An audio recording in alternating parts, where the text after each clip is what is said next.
Right, hello there everyone, welcome back to James Redmond TV. I am looking at you as a Merseyside derby winner. Merseyside is red. But was it everything we didn't expect? In terms of results, probably not. I think every Liverpool fan and their nan, even with the Blues, I think we all understand as Scousers and even international fans, to be fair, we understand this game is never about just tactics. It's always going to be a case of emotion. It's going to be a case of, momentum and how that shifts throughout a game. And I think that was the story of today. Now, there is positives. The first thing, in fact, no, we have to start off with a positive because we started off positively. That opening 20-25 minutes was unbelievable by Liverpool. We looked so sharp. We looked so quick going forward. We looked effective going forward. And what I loved about that first half is how quick we were catching Everton on the transition. Now, Everton adapted to that quite quickly, especially after our second goal. And the final 15 minutes of the first half, I thought the momentum started shifting quite heavily in Everton's favour. Now, I thought it was still a very mature defensive performance. Where I think we went wrong from the end of the first half into the second half, and throughout the second half, was the fact we tried to match Everton's momentum. I think this is where Arne Slot's going to get into the players. He'll give them the warranted praise they deserve for the good things they've done well today. But I don't think Arne Slot's going to like the way we tried to match Everton's intensity in the second half. So every time they tried to counter them, we'd win the ball.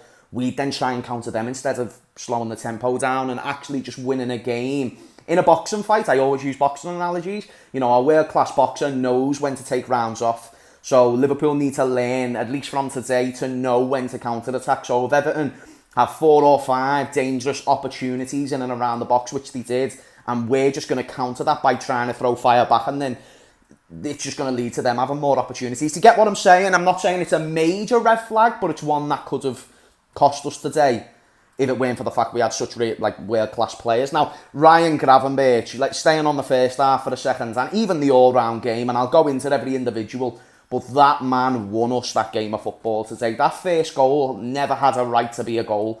It might look like it because of the positioning and how close he was to the goal, but the way that ball was moving, it was a great ball from Salah. But 99% of players will either hit it first time and fail miserably when it comes to getting it on target or getting a good connection. Or those 99% of players just won't even shoot. They'll try and control it prior to shooting and maybe find someone running in behind them. That goal was just honestly of the elite level. He is the best DM in the world. Argue with your toenail. I do not care. I've told people to argue with the foot. I've told people to argue with the pinky toe. I've told people to argue with the toenail. Argue with your fucking insides, mate. Pause. We'll do a pause on that one. Right, so going into the second half again, and I said this at half time on my Instagram. I do a half time review and a full time review, and I said I'm not liking the way the momentum is shifting in this game, and that was just the exact theme in the second half. As I said before, Everton grew into the game, and we started matching what they grew into. So when they were trying to counter us, we'd then win the ball back and then try and counter them immediately. And I was just screaming at the telly, stop trying to do these little triangle passes and then trying to make a run into their final third. Actually control the tempo, slow the game down and realise where you are. You're 2-0 up. Now, then Garner Gay scores an absolute banger with his left foot. And it was a fantastic goal. And to be honest, you could see that goal coming from a mile away. My fear was what was going to come after that goal. And I will be honest, though I do still think we tried to play Everton's game. We tried to fight them a little bit instead of just taking control of the game. As the world-class players we've got, they're more than capable of doing that. And we still had moments where we controlled the game. That was always to be expected. I just think we let Everton have more control than what they should have based on our decision-making in the midfield going into the final third. They were winning so many tackles when we were trying to counter. It was untrue. And then it put us in a vulnerable position. So that's the red flags of the day, but the green flags of the day, there's many of them, and that's the thing, is that when you do come up against, this is where Everton deserve credit, because I think us as fans were always so quick to just say, we were crap, we were this. And we definitely weren't crap, but I can still imagine some people to be disappointed with the complacency that we shown after the second goal we scored. But that's David Moyes 101. He is a very clever manager. He knows how to manage a team like Everton. There's a reason why Everton haven't lost a game all season in the league. There's a reason why I think Everton have the 4th or 5th most points in the Premier League since David Moyes' appointment. So this isn't Everton relegation battle. This is like Everton under Moyes in the previous era. This is where they usually sat in the table around 5th, 6th. So them having a good performance was not surprising to me. Jack Grealish playing the way he did was not surprising to me. By the way, I think Jack Grealish so far this season's been the player of the season. Not just the signing of the season or anything like that. The player of the season. It's players like that that is the difference of Everton finishing 15th and top 10. Do you know what I mean? He's that good. And I actually thought Conor Bradley handled him really well throughout the game. It was a tough time for Conor Bradley. Any fullback's going to have a tough time against Grealish. But I think any time Grealish got a window of opportunity to make something happen, he basically did. And from that sense, I'm very grateful that we got away from that game without him getting a goal, because you could see that he was hungry for it. So he's just in a good environment. He's able to thrive, so on and so forth. I've never written off Jack Grealish and his ability, but it just weren't the right environment for him at City, I suppose. Going on to our best performers. It's all good and well talking about them, and I've already mentioned about how I wasn't pleased, how we tried to fight them in terms of momentum. But our individuals, Kirkes, in fact, let's just do it chronologically. Alisson in goal. Didn't really have much in terms of one-on-ones, and this is where you need to give credit to our centre-backs, Kanate and Virgil, because, again, though Virgil had a moment or two where he was sloppy with the pass, especially at the end, oh my God, you know when Virgil's done that pass at the end to Alisson, I was like, the second goal's got to be coming now, because that never happens. When stuff like that happens, bad news is round the corner. Thankfully it wasn't. Kanate as well, 1 or 2, but overall they were very mature in their performance, and Everton never really got many one-on-ones in that game from what I recall. Besides the Ghana Gay chance, which in itself was not like a right-given goal. Do you know what I mean? Like, he had to still do a lot with that finish. That was a striker's friggin' finish, mate. Oh my goodness, Ghana Gay rolling it back. I don't even know if that's rolling it back. Has he ever done that? He's a good player, Ghana Gay. And that was a very good goal. But very mature from our centre-backs. Then I'm looking into the full-backs. Kirkes, I thought he was unbelievable today. Every cross that went into the back post, Kirkes dealt with perfectly fine. I thought going forward, Kirkes was very solid. And today, and against Arsenal, I saw a lot of signs of Kirkes being, a really good left-back for Liverpool, to be fair. And I said it last week after Burnley, I think him being subbed off in that game will be the best thing for him. And that encourages me so much when it comes to Kirkes' mentality, because he just got subbed off 37 minutes into a game against friggin' Burnley, relegation candidates, and then he comes back and puts in a performance like that. Absolutely spot on from you, Milosh. Love you, son. Conor Bradley. Listen, was it vintage Conor Bradley today? Probably not, but he also had one of the most difficult, the most informed winger currently in the league in Jack Grealish, coming at him every 3 seconds. You could see Everton's game plan, get the ball to Grealish. It was like us with Gerrard back in the day, get the ball to Gerrard. And Jack Grealish does have that effect. I'm not saying he's Gerrard, but he done that. That was Jack Grealish's career at Villa, wasn't it? He was the main man. Now he's the main man again. He suits it. And I thought Bradley, all things considered, with the level that I consider Grealish to be at, I think Conor Bradley done more than fine. A very solid 7 out of 10 performance. Don't get me wrong, he weren't in our top 5 best performers, but he put in the work. And I'll tell you now, I was kind of hoping Frimpong would get a little appearance at the end of the game for a bit of pace, bit of energy. Conor Bradley sustains his energy terrifically, so I was really impressed with that. Going into the midfield, obviously I'll talk about the subs as well, but the starting midfield of McAllister, Sobbo and Gravenberch, a lot of people were surprised to see no Wirtz, me included, but I weren't disappointed. I was actually quite encouraged that Arne Slot just went with a league-winning midfield. All respect to Wirtz, he went in the league-winning midfield last season, and we saw how well Gravenberch, McAllister and Szoboszlai worked, and I thought all 3 of them today really put in a shift. I think if I was to rank their performances in terms of who was the best to worst, I'd probably say Grav 1, McAllister 2, I thought McAllister was brilliant today, and Sobbo 3. But the difference in quality, to be fair, Gravenberch was on a level of his own today, but I thought McAllister and Sobbo, there weren't too much difference in how well they did today. And Sobbo, you could argue, because he played all game, it was maybe more impressive. And at the end, final 20 minutes, Sobbo was huge, as he has been against Atletico and other games this season, when it comes to retrieving the ball back for us and doing so well in the press. Szoboszlai is undroppable. That's what makes it complicated with Wirtz and McAllister at the moment, because I think their positions is most vulnerable.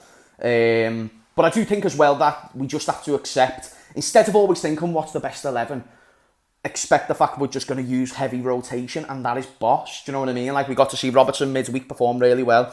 Then we got to see Kirkes today perform brilliantly. Then we saw McAllister come in, and we also saw Sobbo maintain his spot, and Wirtz got left on the bench, and they stepped up. So next week, if it's Wirtz who starts and McAllister who drops off, expect to see McAllister in the midweek game of the Champions League, whoever we're playing. Do you get what I mean? So yeah, all 3 of them were brilliant, but Gravenberch was in a world of his own and has been all season, and he's the only one in that midfield I think Soberslein's getting into that conversation as well of like, you can't drop him, not a chance. Going into the front three, Ekitike, unreal. I thought Salah, really involved, really encouraging performance. Gakpo I thought was better, but still not quite vintage Gakpo, not what we want to see. I am seeing a lot of unwarranted hate for Gakpo, to be honest, and what we've got to understand is the alternative, while Isak's still easing into the team, the alternative is either start Rio, which you know I'm a big fan of Rio, but I wouldn't be starting him in a Merseyside derby, or play Ekitike on the left and start Isak, but while Isak's getting his fitness, that wouldn't be clever. So Gakpo needs to start, and people need to stop crapping on him, because we saw it last season when Gravenberch was great, McAllister was off. When McAllister was great, Gravenberch was off.